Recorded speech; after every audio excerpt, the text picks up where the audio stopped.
अस्य श्री वाराही कवचस्य त्रिलोचन ऋषिः अनुष्टुप् छन्दः श्री वाराही देवता। ॐ बीजं ग्लौं शक्तिः स्वाहेति कीलकं मम सर्वशत्रुनाशनार्थे जपे विनियोगः। ध्यानं ध्यात्वेन्द्रनीलवर्णाभां चन्द्रसूर्याग्निलोचनां विधिविष्णुहरेन्द्रादिमातृभैरवसेवितां ज्वलन्मणिगणप्रोक्तमकुटामाविलम्बिताम् अस्त्रशस्त्राणि सर्वाणि तत्तत्कार्योचितानि च एतैः समस्तैर्विविधं बिभ्रतिं मुसलं हलं। वाराही देवी कवचं भुक्तिमुक्तिफलप्रदं पठेत् त्रिसन्ध्यं रक्षार्थं घोरशत्रुनिवृत्तिदं।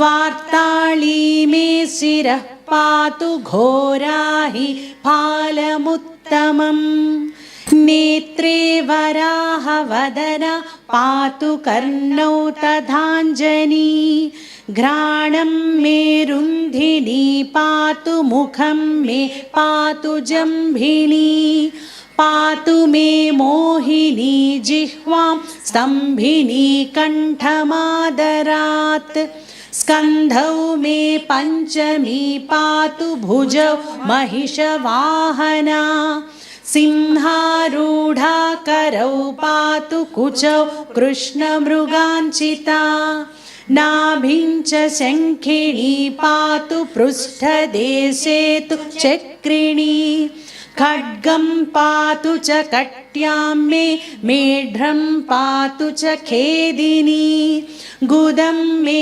क्रोधिनी पातु जघनं स्तम्भिनी तथा चण्डोच्चण्डश्चोरुयुग्मं जानुनी शत्रुमर्दिनी जङ्घाद्वयं भद्रकाली महाकाली च गुल्फयोः पादाद्यङ्गुलिपर्यन्तं पातु चोन्मत्तभैरवी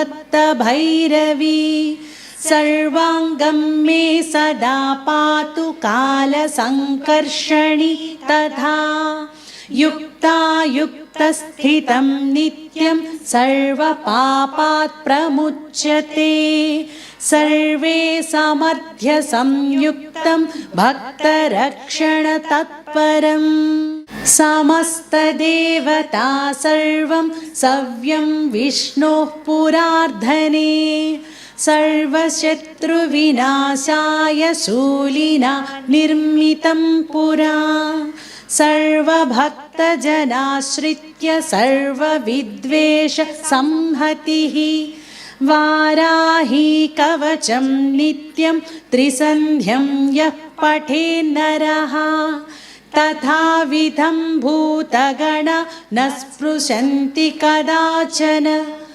आपदशत्रुचोरादिग्रहदोषाश्च सम्भवाः माता पुत्रं यथा वत्सं धेनुः पक्ष्मेव लोचनं तथाङ्गमेव वाराही रक्षा रक्षाति सर्वदा रक्षा रक्षाति सर्वदा रक्षा रक्षाति सर्वदा।